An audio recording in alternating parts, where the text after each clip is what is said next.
Саламатсыздар, урматтуу YouTube катталуучулар. Бул роликти баягы тез арада тартууга туура келип калды. Жагдай жана бул роликтин аталышы Назир Айтбекова кайрылуу дедим. Жана ошону менен бирге квантовая физика эмне үчүн ишенебиз квантовая физикага? Эмне үчүн эми Назир Айтбекова кайрылуу деп атам? Себеби ошол эле Назир Айтбекова, ошол эле ар кандай квантовый психологдун өкүлдөрү акыркысында ызаткан. Ал айтып атат, мына каалаганыңар мага критикаңарды келип айткыла же мени чакырып айткыла деп атат. Мен Назиранын өзүнө да жаздым, ал ызатканга да жаздым, эч кандай жооп жок да. Ал сөзсүз эле албетте баягы жооп бергенге алар мажбур эмес да. Мисалы Айтбековдун алсак, ал топовой блогер. Ал анан ар бир көрүнгөнүн жаза берген эле карап эле ийгок кубушка жооп берип коюш керек эле дебейт да. Эми тиги квантовый психологдорду алсак, алар менен жолукканга такыр кызыгы жок да. Кечирсин, менен жолукса алардын бизнеси түшө баштайт. Эми кыскасы келе баштайлы. Мисалы мен бир эмне үчүн ошо квантовая психологияга ишенип калат адамдар, ушул тууралуу бир ачыктаганга аракет кылып көрөйүн. Квантовый психологияны айтып кеткенбиз, ал жанакы биздикилер барып тиги Инна Тляшиновадан үйрөнөт, мастер разбор деген академияда алышкан, анын бир сертификаттарын алып алышкан биздикилер. Ал сертификаттар илимий психология менен эч тиешеси жок. Дароо эле айтайын. Жана ошону менен бирге айтарыбыз, эми бул маселени ачыкташ үчүн чындап илимий позиция менен ачыкташ үчүн абдан чоң материал керек туурабы. Бул ошол эле психология илиминин тарыхын билиш керекпиз. Ошол эле психология илиминин предмети дегенде деги эле адамдын психикасы эмнеден турат, кайсы эмне подсознание деген эмне жана башка дегенде. Бунун баары өтө татаалданып кетет да, жана жөнөкөй карапайым калкка бунун баарын изилдөөгө мүмкүнчүлүк жок. Бунун баарын изилдөөдө психологмун деген адамдар өзүлөрү оңдоп биле алышпайт бул маселелерди. Толкандуу ачыктай бере албайт да. Эми кыскасы келе квантовый психологиянын разборлорунан эле баштайлычы. Эмне үчүн разбор деген тиги Берт Хеллингер, бул вообще расстановка Берт Хеллингер авторучу. Ал Берт Хеллингердин методун өзүндө да сындар толтура. Бирок кантсе да бул расстановка ошо эгер психотерапиянын энциклопедиясын карасаңар, анын ичинде орун алган. Мындайча айтканда психотерапияга кандайдыр бир тиешеси бар. Эмне деген эмне өтүп жатат ошол эле мастер разбордо, ошол эле баягы жанакы расстановка дегендери эмне, барып келгендер ошол эле Назир Айтбеков айтып атпайбы, ой мен бардым, мен сездим, укмуш экен, ушундай тала сезимдер, анан бирдемке деп. Макул. Эми ошо эмне себептен жагып атат бунун баары? Адамдын өз калыптануусунда кайсы бир жаш бар туурабы. Мисалы кичинекей чак, көп психологдор 7 жашка чейин дейт, жанакы 7 жашка чейин баланы урба, сокпо жана башка дегендер ушу жерден келип атат да. Эми аны так айтыш мүмкүн эмес. Баланын так ансезими, мындайча айтканда дүйнөгө болгон мамилеси, көз карашы кайсы жашта калыптанат? Сөзсүз эле 7 жашка чейинби, же 15 жашка чейинби, же 20 жашка чейинби, кечиресиз. Кээ бирөө 25 жаштан кийин да кандайдыр бир стресстен кийин толук өзгөрүп кетет. Андай мисалдар толтура жашоодо. Ошол себептен так 7 жаш деп айтыштын өзү кыйын. Бирок ошентсе да кичинекей кезде бала көп нерсени түшүнбөйт. Мисалы кичинекей баланы ушканыбызда кандайдыр бир стресс кирет балага. Мисалы 7 жаштагы бала, ошол эле мисалды алалы, жана Назир Айтбекованын бир коногу бар. Life coach деген, ошонун Чыңгыз деген шери бар. Эми ошол бала айтып атат, бир үй бүлө кичинекей чакта жана сүт жасап, сүттү тартып сатчу, анан ошондо кичинекей бала сүттү басып алып, бир чакка сүттү төгүп алган деп, анан энеси ошондо ушундай катуу урушуп салды эле, ушундай травма болуп калган деп. Бул нормалдуу нерсе, андай травмалар ар бир адамда бар. Бирок маселе эмнеде? Маселе кичинекей бала ата энесинен же бир чоң кишиден кандайдыр бир чоң уруш же дагы бир стресс, травма алганда кичинекей бала билбейт да эмне үчүн ата энеси урушуп атат. Эми ошол эле жанакы ситуацияны алсак, энеси ошо сүттүн эсебинен үй бүлөсүн багып келаткан 3-4 баласын. Анан бир чоңоюп эле калган баласына ишенип мындай сүт тартышканга жардам берет экен деп атса, ал буту менен тиги чараны тебелеп сүттү төгүп алды. Анан эми өзүңүздөр ойлосоңор, албетте ошо ал 90-жылдар болуп атат. Анан ошо үй бүлөсүн багып аткан эне ачууланып кетип, ошол замат кичинекей баласына катуу айтып койду, мисалы, ой сен акмаксың, дөлдүрсүң, анан адам болбойсуң жана башка дегендей. Эми ал 7 жаштагы бала энесинин айткан сөзү албетте чоң таасир этет. Ал ошол сөздөрдү кабыл алып калды. Мисалы угуп калды, ичине кирип кетти, стресс болуп калды, анан подсознаниясына өтүп кетти, анан гиппокампта орун алды жана башка. Макул. Эми ошол бала чоңойгондон кийин 30 жашка келе ошол ан сезимде калыптануусунда ошо кайсы бир жеринде болгон травма анын денесинде кала берет, ан сезиминде, мээсинде, эсинде. Азыркы психологдор подсознание гиппокампта жайгашкан деп айтышат. Гиппокамп болобу ал баягы эмес, принципиалдуу эмес. Кыскасы кичинекей бала ошо кичинекей болгон жакта жанакы сүт менен болгон стрессин бир аябай оорчундуу кабыл алды, эмоционалдуу кабыл алды. Кийинчерээк чоңойду. Чоңойгондон кийин түшүнүп атат, ал энеси аны жаман болуш үчүн антип айткан жок, жөн эле ачууланып кетти ошол замат. Бирок жөн эле ушуну түшүнүп коюу жетишсиз да. Ошол себептен ушул жерде анан психотерапиянын продуктивдүү, мындай позитивдүү бир таасири келе баштайт. Ушул жерден адамды ошол сезимдерди, мына 7 жашында болгон сүттү басып алгандай катуу сезимин эстетиш керек. Эмнеге керек? Себеби ошону эстеткенде ошо эмоциялар ойгонот. Себеби биздин ан сезимибиз, мындай рационалдуу ой жүгүртүүбүз эми ошол терең кирип кеткен эмоциялардын аркасында катылып жаткан, керек болсо ан сезимге да өтүп кеткен кандайдыр бир коркуу сезимди, бир механизмди рационалдуу ой ошого жетпей калат да. Ошол себептен ошол ойлорду ойготуш керек. Ошолорду ойготуш үчүн бүт психотерапия ушуга такталган. Тиги Зигмунд Фрейд психоаналитика менен кылган, отуруп сүйлөшүп, ошону эстетип, жана кинолордо бар го. Ну и что в это, отуруп алышып, да, и что вы тогда почувствовали, Клэр, депчи. Однажды я просто сбежала. Не просто, Клариса. Что-то случилось. Когда вы ушли? Рано, до рассвета. Вас что-то разбудило? Дурной сон? Что же? Необычный звук. Какой именно? Это был крик. Пронзительный крик, как у ребенка. И что же вы? Спустилась вниз, вышла и пробралась в хлев. Мне было страшно заглянуть, но я смогла. И что же вы там увидели? Что увидели? Ягнят. Ошол смалда тиги гештальт терапияны алсаңар, ал деле бүт бары ошол нерсени эстетип, тиги Айтбекова келип, лайф коуч деп аткандардын методикасы деле ошол жанакы ан сезим биомеханика менен эптеп ошол ан сезим ошол түйгө өтүп кеткен бир сезимдерге жетүү жана ошолорду ойготуу. Эмне үчүн аларды ойготуу керек? Жөнөкөй рационалдуу ой ал жака өтө албайт. Себеби ал өтө терең кирип кеткен. Эми ошо ан сезимдерди ойготкондо, башкача айтканда, ошо адам ошонун баарын эстегенде, жанакы расстановкаларда, жанакы разборлордо отуруп, бул менин мамам, анан бул папам, анан бул дядям, анан отуруп мени минтиң эле, тиги папа мени минтип уштуң эле деп, ошону баарын көз жумбайбы, ал принципиалдуу эмес. Ошону баарын бир эстегенге аракет кылышат да, козгоп. Чын жүрөктөн козгош керек. Ошол маалда чын эле адам ыйлайт, чын эле болгон таарынычын эстейт.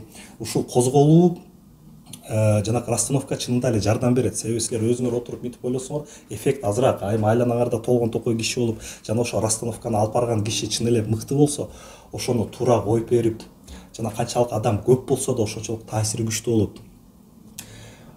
Ошол механизмдер ойгонот. Ошону ойгондогондо силер дагы бир сыйра сезсеңер, ошо таарынычыңарды бир сыйра ыйлап болгон таарынычыңарды айтып, атаңар болобу, апаңар болобу, жаңар болобу, ошону бир сыйра айтканда, азыр силер 7 жаштагы бала эмессиңер да. Азыр силер ошо көйгөйүңөрдү акыл эсиңер менен түшүнүп чыгасыңар да. Мындайча айтканда, ошо чоңойгон адам ошо эски жашынып калган өзүнүн капаларын кайра чукулап чыгыш керек. Ошо кайра чукулап чыкканда өзүнүн чоңоюп калган ан сезимин териштирип, анан өзү кечирет да, анан түшүнөт, атайым, менин атам же апам тиги сүттү басып алганда деле мени бир жаман болсун, жыйынтыкта алкаш болуп калсын деп айткан жок да. Эми ошол маалда ачууланып кетти деп ошол туура рационалдуу ой жүгүртүү, анан ошо түйдө калып калган жанакы ан сезимдерге өтөт да. Бунун баарын психологияда толгон токой киши жазып чыккан. Ошол эле Эрик Бернди карагыла. Я ребенок, я взрослый, я родитель деп бөлгөн да. Кайсы бир учурда биздин кулагыбызга ата энебиздин сөзү угулат, кайсы бир учурда биз өзүбүз мындай ойлойбуз деп. Бул бүт эле баягы баары мындай илимге эле келип та психотерапиянын элементтери да. Анан эч кандай квантовый поле деген жок. ошо расстановкалардын деги эле психотерапиянын принципи ушундай жатат да. Эми ушуну жакшы өткөзүп кетсе, албетте кандайдыр бир таасир этет. Эми дагы бир мисалы, дагы бир маселеси, адам барды ошо расстановкага, ошол жерде отурду, укту, анан бул ыйлап атат, тиги чын эле урушунуп атат, адам баары бир образга кирет, кандайдыр бир таасир этет. Себеби турган адамдар таасирине өзүнүн таасирин берет. Анан мисалы Назира Айтбекова барып айтып атат, мен ошол жерде туруп ошол кыздын атай мамасы сезип ошого кадимкидей жиним келе баштады, ушинтип отуруп уктап жатканына, ошондо мен тим эле чочуп кеттим, мага ошол киши адамдын тиги тим эле жаны кирип мени тиги эметип аткандай байкы деп кыскасы айтып атат да. Эми бунун баарында эч кандай мистика жок, эч кандай квантовое поле жок бул жерде. Бул механизмдер объективдүү реалдуулуктун адамзатка таасир эткен механизмдери өмүр бою болуп келген. Байыркы адамдарды карасак, ошол эле жанакы мисалы бүгүн эмне үчүн мисалы жөнөкөй адамдар, жакшынакай эле адамдар болуп келет да, анан кийин тиги армияга барып дедовщинадан өткөндөн кийин өзү да окумуш зөөкүр болуп өзү да тиги дедовщина кыла баштайт. Эмне үчүн жакшынакай эле жүргөн балабыз, мектепте күлүп жайнап жүргөн балабыз барып туруп опера уполномоченный болуп иштегенден кийин опер болуп бир 10 жылдан кийин ушундай көзү кардуу, ушундай элдин баарында бандит көргөн ушундай адам болуп калат мисалы да. Же болбосо мисалы эмне үчүн ошол эле немистер ушундай маданияттуу эл анан Гитлердин астында согуш маалында ушундай зөөкүр болуп кетишти. Же болбосо каалаган этникалык согушту карагалачы, жөнөкөй эле кече эле кошуна болуп жүргөн жөнөкөй эле жакшы адамдар бир заматта эле айбан болуп кетишет. Ушунун баарын бул тиги эмелер квант психологдор бүт анан квантовый поле анан бирдемке деп айта беришет. Эми иш жүзүндө эч кандай андай нерсе жок. Буну баягы Юнг, Зигмунд Фрейдтин окутуу нерсе, учениги. Ал буну бессознательно, коллективно бессознательно деген. Фрейд жаңылышпасам супер эго деди эле бир дагы деди. Бул жөндө баары бул таасирди элдин баары түшүнгөн, байыркы адамдар да түшүнгөн, кандайдыр бир коом топтолгондон кийин ушундай бир таасирди адам өзүнө ээ болбой калат. Ошол үчүн дух войны, боги войны, помогите нам давал баягы, Один давал, согуш маалында өзүнүн бир ураандарын чыгарышкан, кандай бир массовый психоз деп айтышат. Биздин эле революциябызды эстегиле, собственно эле баарыбыз жүрдү эле кой Бишкек чайын болуп эле, анан эле революция болгондон кийин өзүбүз эле тапырап эле өзүбүздүн дүкөндөрүбүздү талкалап эле жындап кеттик го. Эми бул деле ошо кандайдыр бир массовый психоздун бир эффект талпы дейбизби? Бул таасир ар дайым болуп келген, андай боло берет. Анан бул болсо эле тиги квантовый поле бар деген эмес, кечиресиз. Ошол эле Назира Айтбекова айтайын, сиз барып мен өзүм сездим деп атасыз. Кечиресиз, сиз тиги бир жерге барып тиги секта менен чогуу барып жашап көрүңүзчү. Секта Нептуна дегенде бир жер бир шаардын сыртына жашап, анан өзүңөр жер казып, анан өзүңөр натуральный тамак жасап, анан Нептун деп жашап көргүлөчү бир ай, 2 ай. Бир ай эмес, бир 2 жума эле жашап көргүлөчү. Силер деле бирдемке сезесиңер. Ал жерден деле кандайдыр бир сезүү болот. Мындай таза жашап атам, же болбосо мындай таза мамиле болуп атат. Анан бирдемке дегенде бир сезүү болот, кандайдыр бир кечиресиз. Ким ошол сезүү болсо эле, андай тиги да здравствует общество, Нептуна деп кетмек белес, жок да. Анан барып бир кандайдыр бир тиги психологический драма расстановкасын кылып туруп эле анан мен сездим, демек квантовое поле бар деген кечиресиз, бул эмпирикалык таануу. Биз эмпирикалык таануу бизге илимий акыйкат бере албайт. Илимий акыйкатты бир гана илимий теориялык изилдөөнүн эсебинен алып чыгабыз. Анан мындай барып туруп эле, мен бирдемке сездим, сонун экен дей бербейсиз да. Мисалы сиз эми Кудай сактасын, эми баарыбыздын балдарыбыз бар, бирөөнүн жакыны баласы ооруп калса, силер доктурга барасыңар туурабы? Доктурга барып, анан доктордун кирелек жанына тиги входной доктурга жетпей жактыр, бирөө силерге келип эле, доктурга эмне кыласың? Ал баркан толгон анализ тапшыртат. Анан 5000 сомун кетет. Мен бир таанышым, мен сага башка дары берген да. Мен ошол бир таанышым, ошол дарыны алып элечи, ал дары 1000 сом эле. Ошол менен эле айыгып кетти, сонун болуп кетти. Дары. Могу дарыны сайсаң, жыргап кетесиң. Болгон 1000 сом. Доктор барсаң 5000 сом кетет, толгон диагноз, анан УЗЧ болот, анализ тапшырасың. Зачем? Мен муну кылдым. Мен досум окумуш жардам бериптир, сага деле жардам берет болуш керек. Мен ал ошо оротко жакын кишине сайып көрсөм, нормально. Десе силер ишенесизби? Албетте ишенбейсиңер. Себеби бул илимий тастыктоодон өткөн жок. Ошондой эле ар кайсы квантовый психологияга келгенде баарыбыз ага ишенип атабыз. Бул биздин коомубуздун илимий көз карашыбыздын бузулгандыгы да илимден түшүнүп калбагандыктын эсебинен болуп атат. мисалы бул жанакы эмеге сыяктуу эле да, сиз мисалы аял зат эчтеке билбеген айым машинасы бир от алып бир от албай атат, анан СТО келип менин машинамды көрүп бериңизчи, бир от албайт, бир электриктер бар, электр капотун ачса көрсө климосунан жана аккумулятордун климосунда бошоп калыптыр да, анан бир титирегенден кийин тийип калат, бир титирегенден кийин тийбей калат, анан ал карап туруп эле мындай анан коюп туруп балка менен чаап туруп болду келиңиз 500 сом деп туруп мисалы, анан рахмат сиз кантип жаздыңыз десе, мен кантип жаздым, себеби менин момундай балкам бар, момундай балка, ушу балка менен чаптым да, ушу балкам сыйкыр балка да, ошол үчүн мен ушундай жазадым дегенге тете да квантовая психология.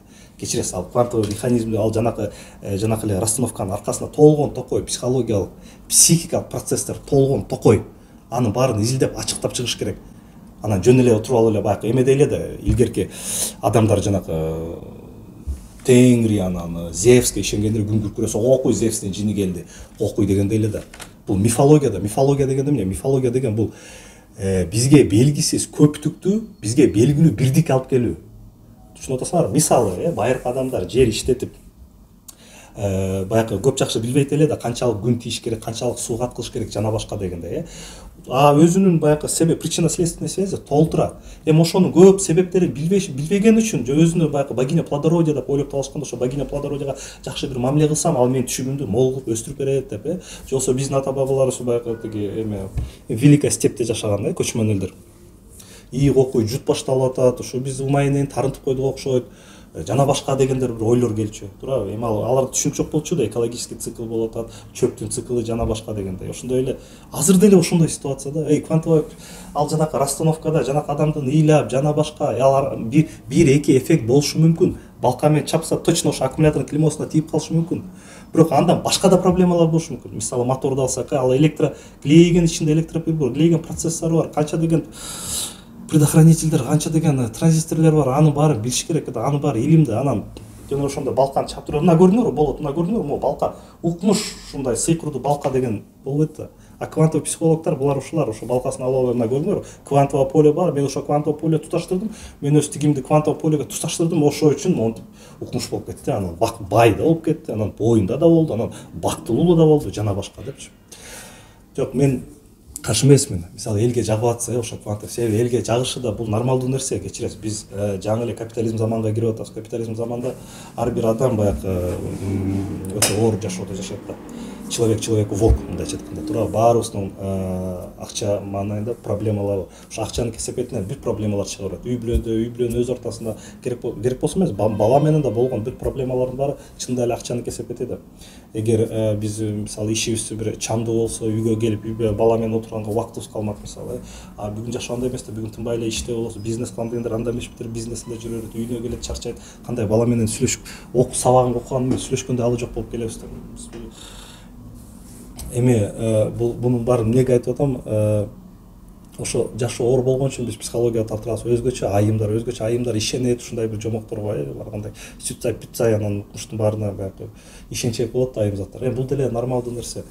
Макул ишенсиз, макул баргыла, ким барам дейт, ким кызыгып атса баргыла. Бирок силер түшүнгүлө да, ошол жерде болгон эффект, ошол балканы алып, ошол дал ошо аккумулятордун климосуну туташтырган жерине чапкандын эсебинен ал балка сыйкырдуу эмес, мындайча айтканда квантовая поле, квантовая психология, бул миф, бул жок нерсе, бул жөн эле бир жок нерсеге ишенүү.